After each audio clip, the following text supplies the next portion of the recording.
do you want to do the honour of showing the audience what we reviewed, what we're backseat critiquing right now? I guess, because you always do it. Someone wanted us to watch the Are You Being Served movie. Do, do, do, do, do. Now, I have to confess that I was really excited to hear about this Backseat Critique request because I loved the show when I was little. Because it used to play at 7 o'clock p.m. on weekdays at our local PBS affiliate. And so we'd watch it while we were eating dinner. And so I really loved the show. I've seen like most of the episodes. I had the definitive guidebook. I had a book of like, you know, wee short stories based off it. I've seen the spin-off where they go to the farm. Are You Being Served too? And I have seen this, but it was like 20 years ago. So. But you did not know there was an Australian remake? I didn't know that, no. We found this out through Wikipedia, actually. And over there's a TV where we found an episode of the Australian version, and she's all, they're not speaking Australian! You don't sound Australian. And I was like, no, that's ABC Australian, which is like upper-class, English-sounding Australian used for Australian TV. I want them to sound like Gabe from Let's Drown Out Australian. Or Crocodile Dundee. Yeah. I'm being served, mate. Struth. They have electricity in Australia, it turns out. This was originally requested as a Hagen Reviews. The person in question, they were a $50 patron, so they got a Backseat Critique and a Hagen Reviews.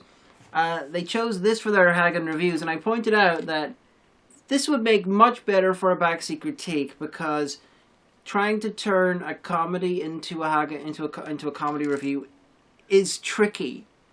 And the other film they requested, which I'm not going to name, let's just say it's got church stuff and singing and inspirational shit. I can totally do a Hagen review out of that. I haven't seen the film yet, but I will shortly, and totally reviewable. So he thought, so the person, you know, I think he's a he, said, yeah, switch them around, make this a Backseat Critique. So I did. So yeah, we technically cheated because one, I've already seen it before, though it was years and years and years ago. Yeah. And two, I really am already a fan, so. Well, I'm not a big fan. I sort of sat the whole time because you don't understand how it's like to work in retail. I was seething. She wasn't seething. She was like, can I borrow your phone? Seething. Seethingly? Can I borrow your phone? I want to check Twitter. How many British sitcom film adaptations go to fucking Spain? Lots of them. I didn't know this was a thing. I don't know what to tell you. I mean, it's like lots of them. It's like going to space in the 18th version of a horror movie. You know, eventually every horror franchise, if it goes on long enough and it becomes shit enough, it goes to space. Okay. This happens. Alright. Like, Hellraiser did it, Friday the 13th did it, Leprechaun did it, you know. And like that, sitcoms take Cabin in the Woods on the Moon. We've only done one film, so give them 20 films. One of them will be in space. But this one... What about Aliens? Does that count? Because they started in space. Yeah, that doesn't count. Okay. Has to be a non-space-based one. Okay, I'm glad that there's rules here. Yeah. But anyway, so if you're not familiar with the show, it was around in the 70s, and it ran for a run of 69 episodes, which was several different series. Ooh, 69. Ooh. And had a spin-off, too, and some specials and stuff like that.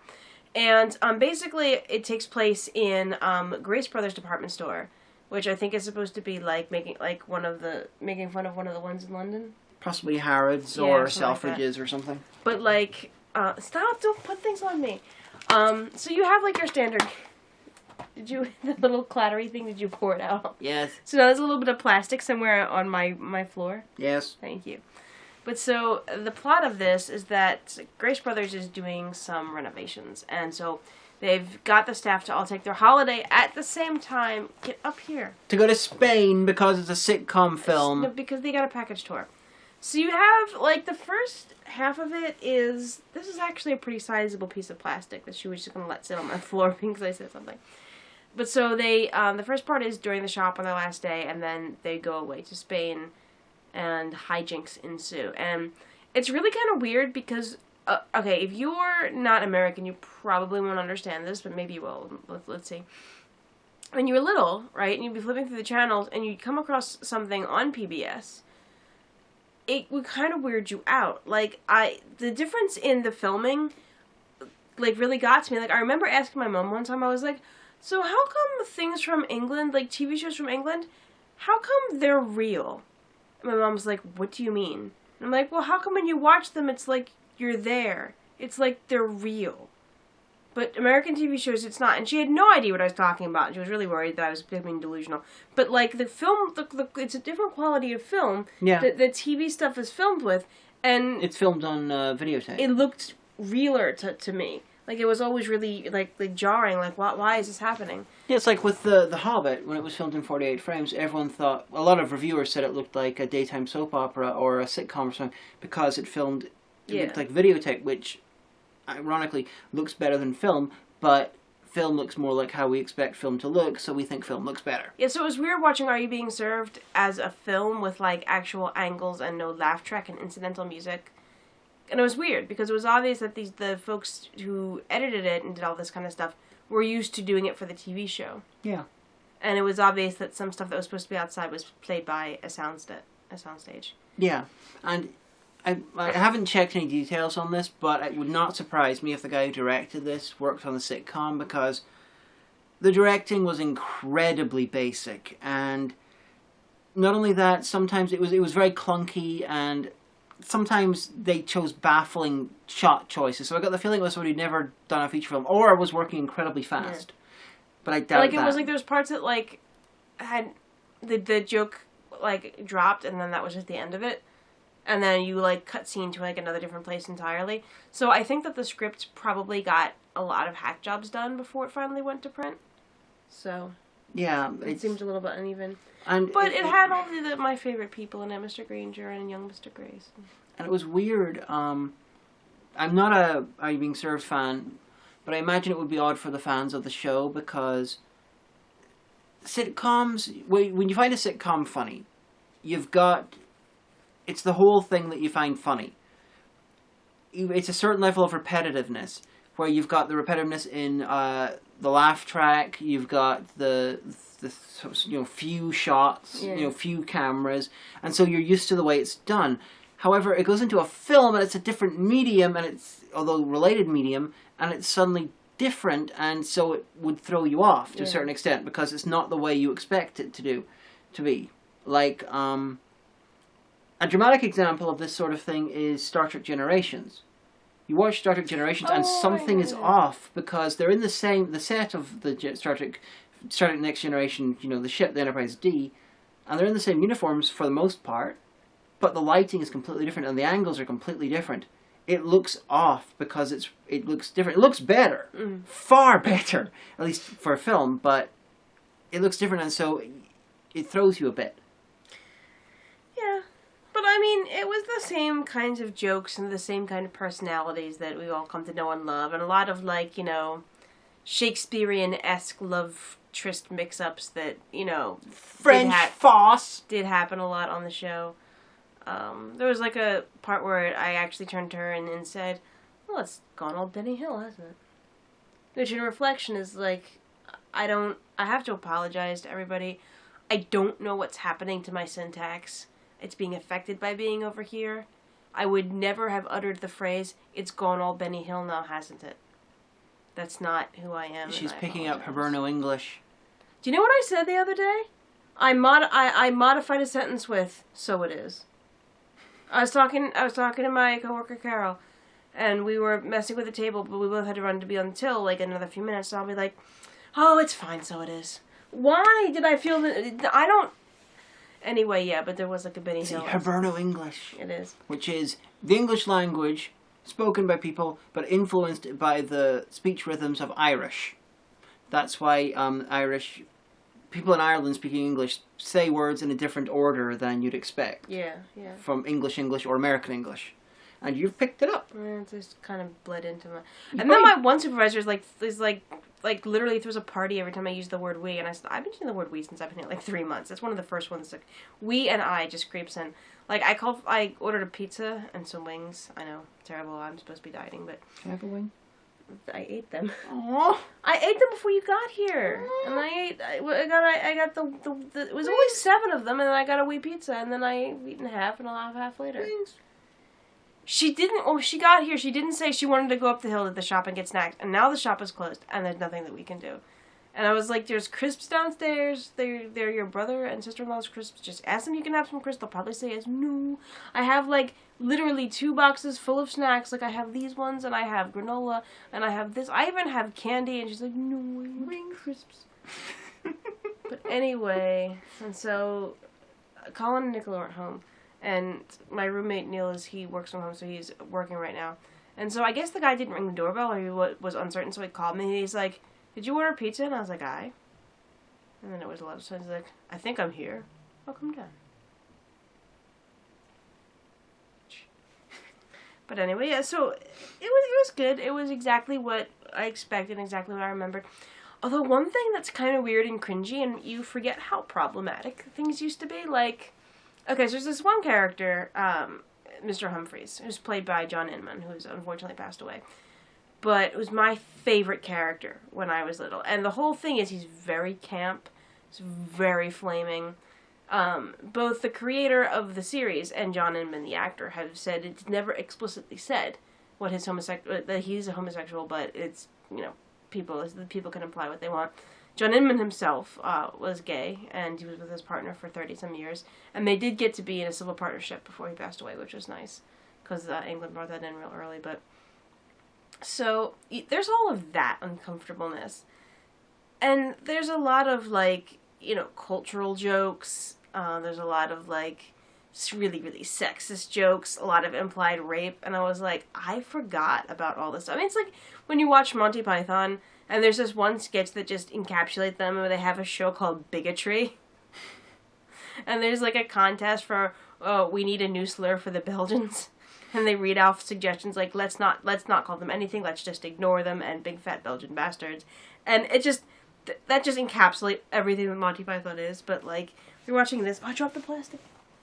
I found it. And I was just like, oh, the jokes are really uncomfortable.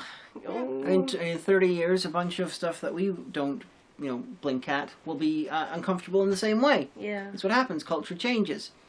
The You fact know, that a bunch of 70s SJWs were like, you know, this is wrong, this is bad, and they yelled and yelled and yelled until society changed, and then eventually society caught up with them, and now we're like, ooh, that is problematic. But check your privilege hadn't been invented in the 70s.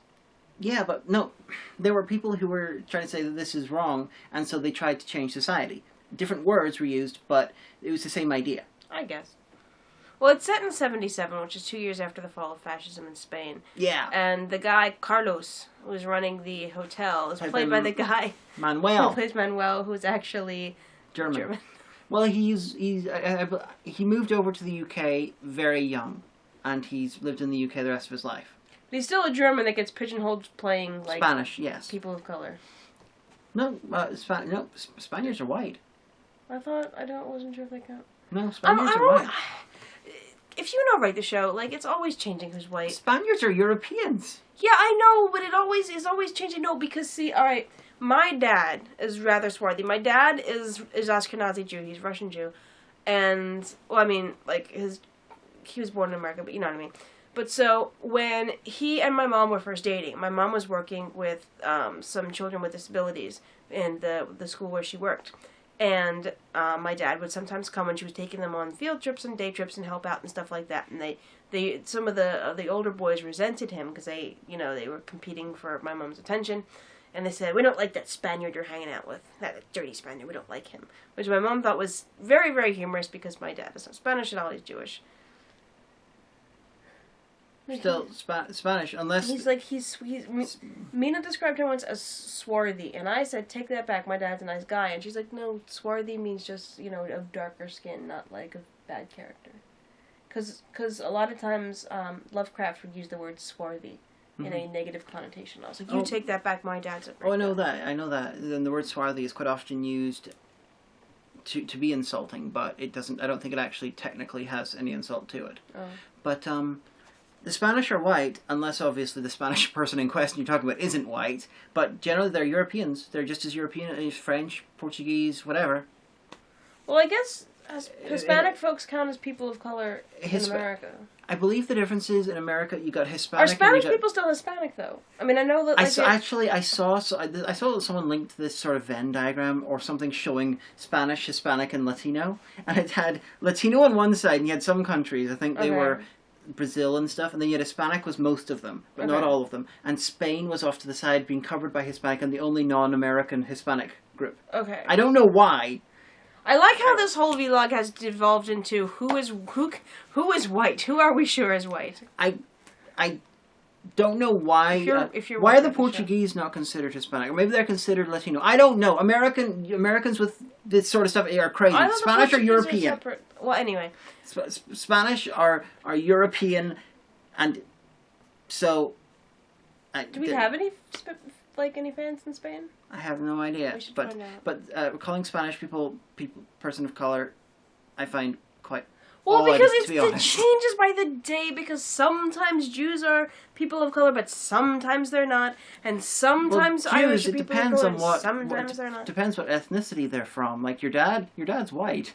Yeah, but they're they get the non-white designation, not of skin color, because but of bigotry. ethnicity. I don't know. I'm not in charge of this. I'm not the arbiter of who's white. Although whiteness was invented by rich white people in the South of the USA. But see, the thing is, though, if you belong to a specific ethnic group, you're not really Caucasian. Although, actually, technically, you're only Caucasian if you're from the Caucasus, but... Yeah, it's... Oh, it doesn't matter. The concept of white versus black, as far as I understand, was invented in... around the time of the American Civil War by rich white people in the South who basically wanted to pit the poor black versus the poor white. No, because the original tribes of Israel were Semitic. Yeah, no, that's not the concept of white though. White as a thing. You guys are all in this group. They were separate people. Yeah, the different ethnicities existed, but this one was like these groups are in white, therefore you are better than people who are not in that group.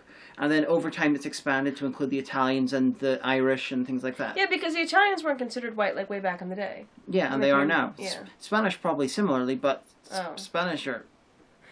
The great who is white debate from the Are You Being Served practice. So it's really fucking stupid. But anyway, another thing that happened was, so they come to Spain and they're at this wee holiday resort place, and there's a German tourist. We had to pause it. And I said, I've heard about this. I've heard that the English and German tourists, they fight. Explain the way you explained to me. Tell the internet why.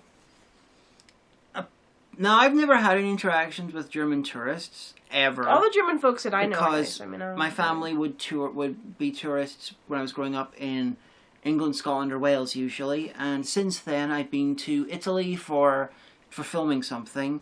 I've been to Thailand. I've been to Singapore very briefly. I've been to Israel. Not big, British tourist destinations. So, I just know this... Thailand is now. Well, maybe not as much then. But this stereotype exists. I don't know why it does, but the British apparently get very angry at the Germans for putting their towels over like sunbeds and stuff, and and seats and stuff on the beach, so that they go there first thing, put the towel there, and they claim it all day, while the British ones are like, if you're not sitting on it, it's not claimed. Blah, blah, blah. And I started laughing because I was like, okay, the nation that basically circumnavigated the globe, putting their flags down everywhere and calling dibs on various parts of the world, gets angry and upset when Germans call fives at the holiday resort. Yeah, but the difference is they're using a towel. I have no idea why this is a thing. I just it's thought a stereotype. It was funny. But yeah, so they the Germans are white too, probably. Yeah, I'm pretty sure the Germans are white. Well, they're Nordic. Well, some of them. Go back 100 years and I wouldn't have been white, and I'd be like, fucking stupid. Well, 100 years ago was 1916. You'd have been in trouble because the Rising. Yeah. It's the 100-year anniversary. It's the centennial of the Easter Rising in Ireland, and no bit of media will let you forget it. Yeah. And I say this because I work in a shop, and they're doing this thing where they're printing the newspapers that got printed the year of the Easter Rising, and they're doing one each week. And there's the actual newspaper printings you could just look up online or see on microfiche or something. And people have lost their goddamn minds over them. They're $2.90, so £2.90 for each of them. And there's going to come out one with 52. What are you going to do? Save them all? Read them in 100 years? It's just a pain in the ass. In case you didn't know, 1916, the Irish... No, don't explain. They should. No. Give a basic explanation. Irish took over They took over a post office in Dublin and tried to overthrow the British in Ireland, and it didn't go very well. No, it's called the Easter Rising. And a bunch of people got shot, and then a bunch more got hanged, and But it was the precipitator for Irish independence. Well, there'd been constantly things like that. Yeah, this was like, there've been films made of it. Yeah, it happened. Independence happened like not long after, but I don't think they were really connected. But Irish. But everyone feels very patriotic about it right now, unless you're on the other team, and then you don't really. But the I had an important point to say, and it was going to be hilarious and world changing. I have forgotten what it is. Yeah, either talk about ethnicity and culture and stuff, or just go by the skin color, unless you're an albino. Much simpler. But the Rising. I had an important thing and I forgot it. Keep thinking about The Rising. Newspapers, home rule. Yes.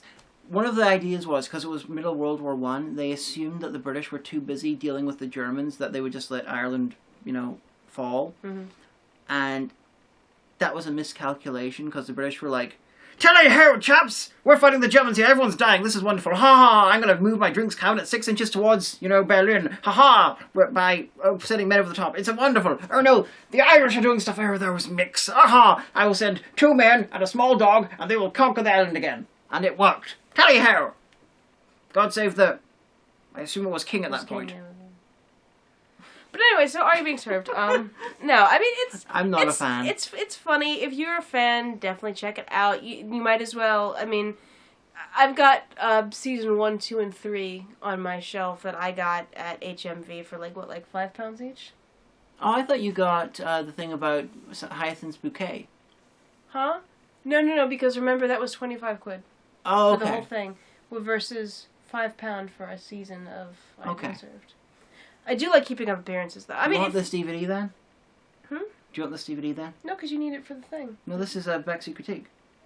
Well, you've already bought it then. Yeah, do you want it? I'm sure, might as well. Okay. But yes, if you like the show, if you're a Britcom fan, especially some of the classic ones, and you haven't checked out Are You Being Served, you can probably find it through some pirate ways. You can get it on DVD It's a bunch of episodes on YouTube. 2. Yeah, you can watch it on YouTube. It's funny. Like I said, if you're easily offended by some of the jokes, which stop it.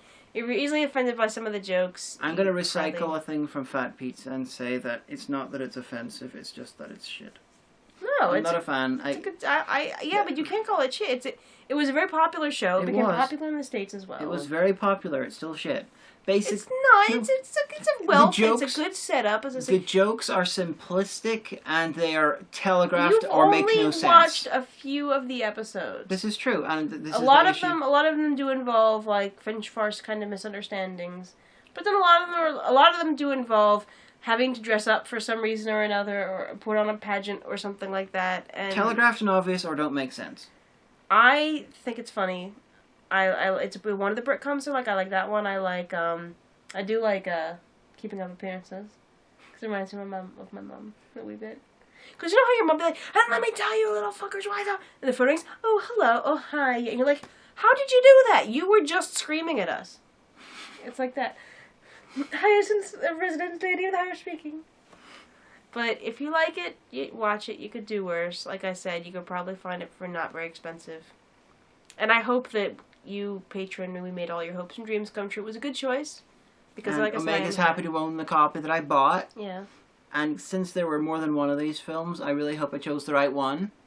No, because what you showed me of the other one, I think will make a good Hagen episode. No. Because he just said, "Are You Being Served? Are You Being Served the movie?" And he said there's the other one as well. Yeah, there was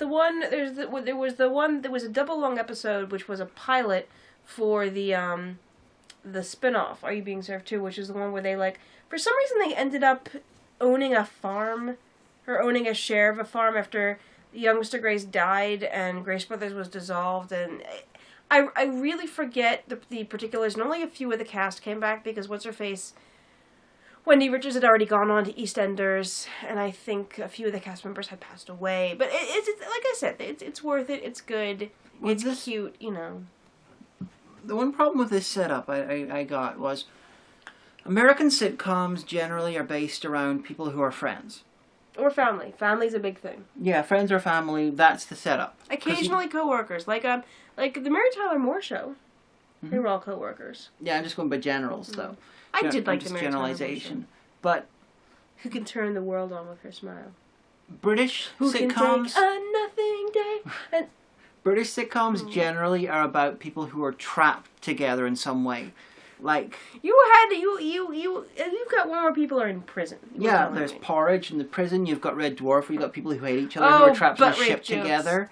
You've got you've got Bottom, where you've got Richie and Eddie are stuck living in this crappy flat together, and most episodes neither of them leave. You've just the characters. The trick is you got to work up a setting to keep the characters together and hating each other. That's so very British. Yeah. These islands are small and cramped, and we hate each other. I mean, like literally, if you've never taken the drive from Derry to Belfast, you should at some point in your life. It's only about 90 minutes. There's like one highway. Area of outstanding natural beauty. And you go through the Barrens, but there is so much nothing. And, like, anytime we have to get a bus, like, we went down to Galway to go to Okumacon last January, and, like, there's just so much nothing in Ireland. So many mountains, though. There's mountains, and there's sheep, and there's fields, but there's so much nothing. It's like driving through Nebraska. I mean, not that I ever have, but you know what I mean. But, like... Well, that's because the population... But the houses are so small here. And I'm like, why are things so small in this country when you have so much room? And you're always hearing, oh, well, the population never did recover after the famine. Yeah. Build things! That's the whole thing about this country. Well, it's damp, and it's full of mold, and it's raining, and there's too many people, and I hate them all, but everything's small. That is the British Isles. Maybe it's different in the Republic, I don't know. Whenever you were going from Derry down to Galway, we were going down the west coast of Ireland. That's the poorer side of Ireland. We went through where Yeats is. The poet Yeats is buried in this very grim, very sad wee little cemetery with a church. And they have a gift shop for his grave. But it's like on this plane, like there's like you can see it from the road. And it's like there's nothing else in like this valley. And then there's the huge, big, looming, imposing, grey Irish mountains behind it. And it had snowed that morning. So there was covered in snow. It was the most grim, melancholy, perfectly Irish thing I'd ever seen in my life. The east coast of Ireland is generally more wealthy than the west coast, more successful. It's got Dublin and Belfast. Oh, it's got Belfast too. Well, and on the west side we got Galway, Limerick. You've got Derry. You've got Sligo. Omagh. Omag's our town, really. It's not the coast. It's not near the coast now. So. Well, Galway's very lovely, though. Yeah, Galway was awesome. I like They have Galway. the island's only Jamaican restaurant. I hope they still do. I hope the guy was able to keep the place open because it's very lovely. Yeah. Even though he did not have some plantains. Do you know who has plantains sometimes? Yinka, because her mom will give her some. So she said next time she has plantains, she'll give us some. Oh, that would be nice. Plantains are lovely. Yeah. Fried banana. Yeah.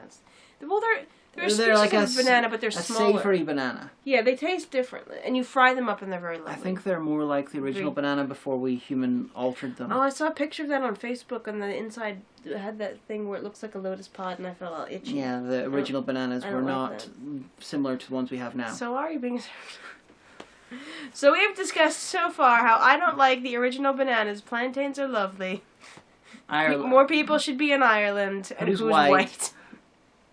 So we hope that this backseat critique has been all that you dreamed of. It's about a half-hour long, so if you sat with us thus far, it's really grand. You should, if you're not a patron, and you can afford to be one, we'd love to have you. If not, well, thanks for watching anyway. Yeah, definitely. And it was interesting to watch, but not a fan. Occasionally laughed, not much. I laughed a few times. But Omega will thank you for owning this now. Ow.